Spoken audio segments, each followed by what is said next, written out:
Chapter 7. Origin of the Past Heavenly Emperor. We returned to the Siltran castle and let Melty and the others know that Natalia had been selected as the hammer vassal weapon hero. A new dark brave has been born.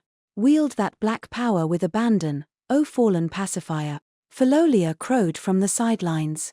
Natalia raised her hammer and took a step forward but then stopped. Hey, Philolia. Don't overly excite her. Mamoru stepped in to caution her. It seems to make sense, but it won't be easy, Ren said, looking at Natalia with sympathy. Why does power always choose those who don't wish for it? Raphtalia pondered, also looking sympathetic. Oh, I like that phrase. Philolia responded. I thought it was good too. Why am I being counted among these unique individuals? Natalia bemoaned. I wasn't pleased with her tone. She was clearly using unique as a derogatory term. And if heroes were all unique, that would include me. I wasn't pleased with that at all. That's pretty rude to the spirits of the holy and vassal weapons, I commented. I had my own questions about how the spirits chose their heroes, but I didn't feel the same as the pacifier. She probably hated the whole world at the moment. I'd give her some time to settle down. In any case, this puts Siltran on top. The threat of a Piensa invasion has been totally squashed. Piensa was left with just the bow hero. It didn't look like they had the carriage hero. True, Mamoru said. I didn't expect things to develop this quickly. I agreed with that sentiment. Now we'd be able to take our time and search for a way back to the future. We should continue to collect the weapons and enhance them, don't you think? Sounds good, I said. Collecting them isn't enough, they need to be strong too. She looks pretty strong already, Mamoru mused. We probably don't need to worry so much. As we chatted, Natalia suddenly snapped back to herself and looked up. Hold on a moment. Now that I've been chosen as the hammer vassal weapon holder, what about that hammer I was given the other day? Natalia asked. Restrictions. You won't be able to use it, I said. That's how it goes, Mamoru agreed. After someone was chosen as a hero by a holy weapon or a vassal weapon, they could only use that weapon in battle. That meant Natalia could no longer use the hammer that Hone had given her. Hone nodded upon hearing this. Honestly speaking, I'd prefer you used it in combat, but that isn't an option now, Hone said. If she can't use it, maybe I can, Ruft suggested. You're joking. I'm not giving that hammer to anyone, Natalia replied immediately. She really didn't want anyone to hear what it had to say. Even if she can't use it as a weapon, surely she could just keep it on her back. But that sounds like a bit of a waste, I admitted. The weapon will still obtain the information I need, Hone replied. It should pick up on her techniques. If Hone said it, that sounded legit. I'm not letting anyone touch this hammer, Natalia cried out, still raging. And I'm going to kill that evil alchemist one day. It sounded like she was trying to calm herself down by focusing all of her hate on Hone. I hope she doesn't let her anger overtake her, Mr. Naofumi, Raphtalia said.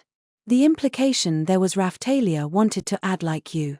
I was wondering about that myself. It depended on whether Natalia hated Hone as much as I hated Bitch. They seemed to help each other out, so their relationship couldn't be that bad. Dafu, Dafu, Dafu, raged Dafu-chan, seemingly triggered by Natalia's anger. But her outburst only made her look cuter to me. You'll only hear all those morose comments at the start.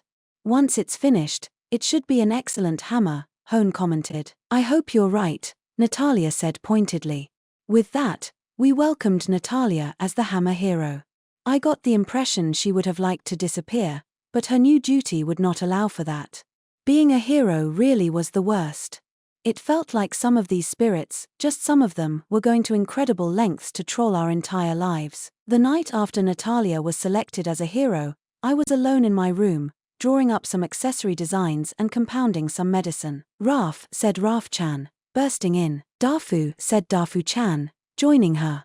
Raphtalia was off again helping Keel and the others with their trauma treatments. We hadn't slept in the same room for a while now. Hey! You two want to sleep in my room tonight? I asked my two visitors. Raph-chan and Dafu-chan slept in all sorts of different places. They had been helping Raphtalia recently, so they often slept with her. Dafu, said Dafu-chan.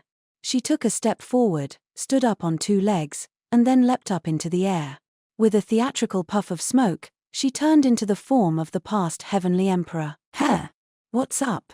I asked, puzzled by the change.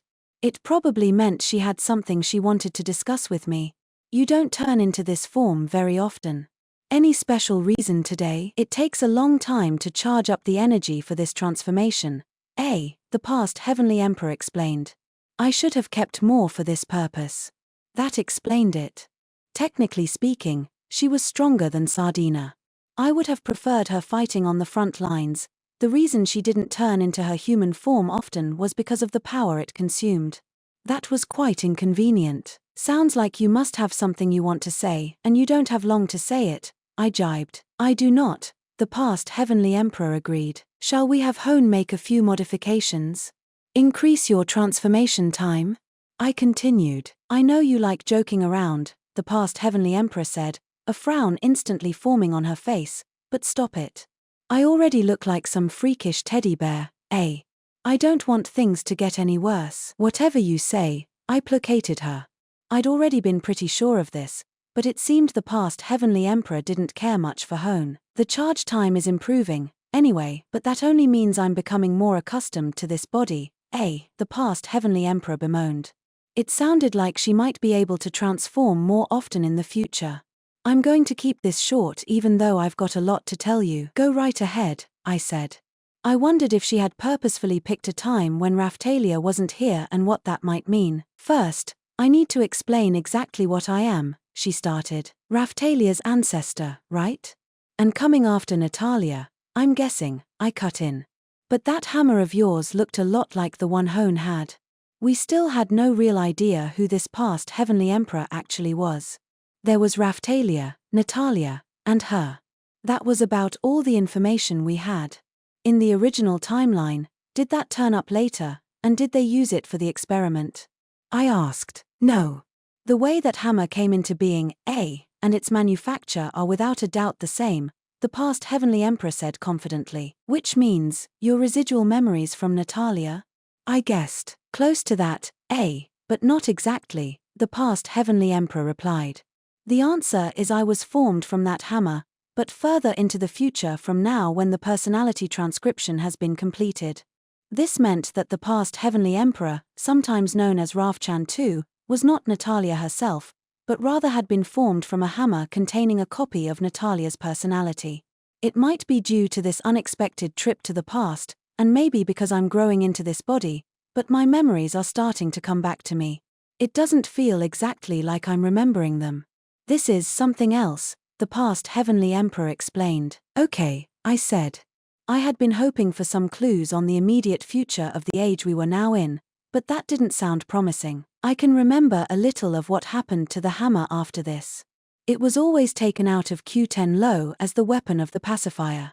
An oracle would use its power to let the hammer take over their body and then punish rampaging heroes or monsters," the past heavenly emperor explained.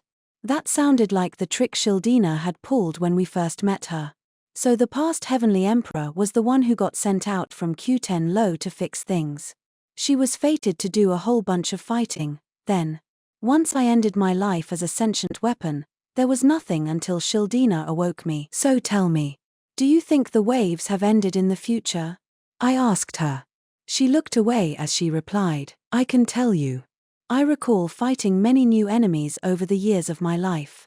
There were always those like Machina mixed in amongst them, but I cannot be sure they were always the allies of our true enemy," she admitted. "I see."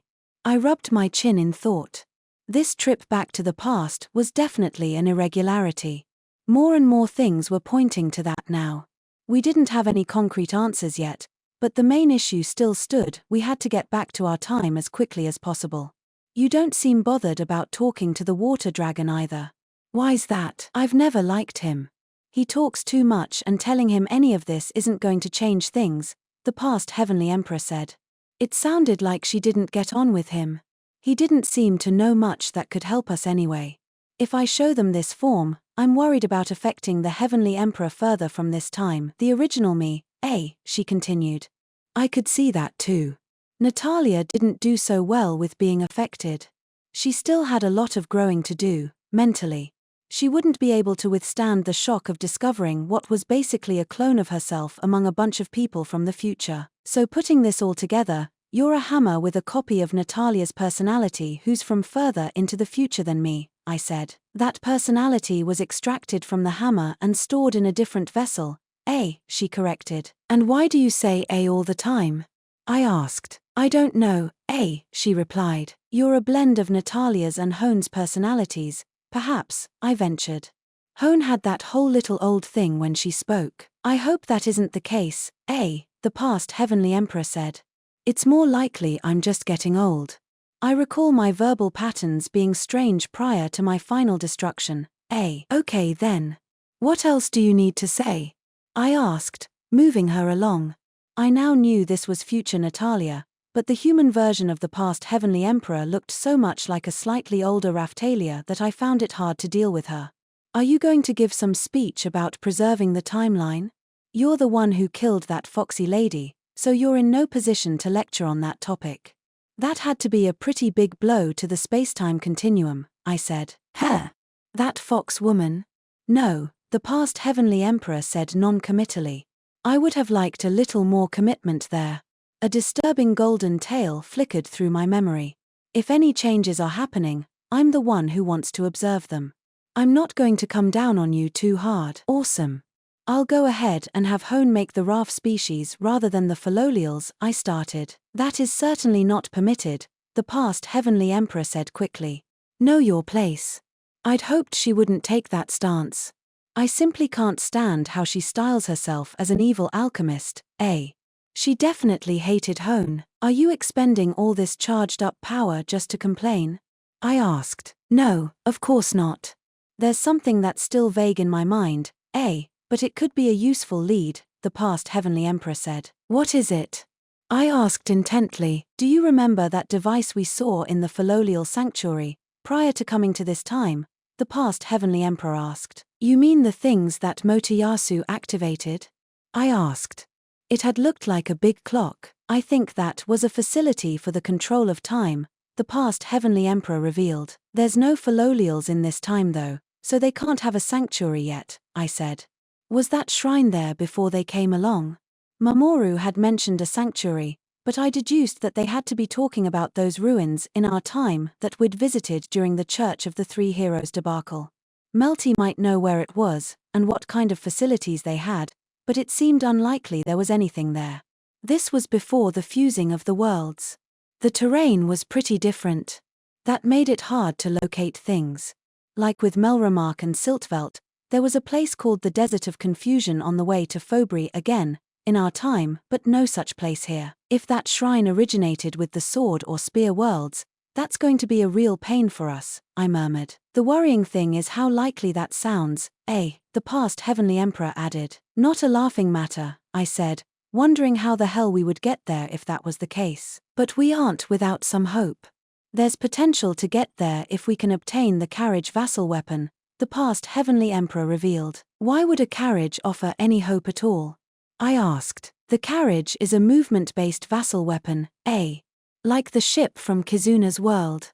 It can trace the response from the sword and cross between worlds even outside of a wave, the past Heavenly Emperor revealed. That was a thing, was it? Ethnobalt had used the ship vassal weapon to send us back to this world via an anchor accessory. The same kind of thing could be possible using different weapons. Still, even if that gave us some hope, I was pretty pissed off to learn that our hope of getting home wasn't even in this world. Even the Kartana vassal weapon couldn't transport us over to Kizuna's world. You sure the carriage would be able to do something like that? I asked. Like I said, it's just a hope at the moment, the past Heavenly Emperor repeated. Okay then. The next issue was getting our hands on the carriage vassal weapon. Mamoru made it sound like a vassal weapon that was really picky about picking someone to use it, and we didn't even know where it was anyway. I was pretty sure that Vittoria was the holder of the carriage in the future. Maybe we could take the past Vittoria along with us to look for it.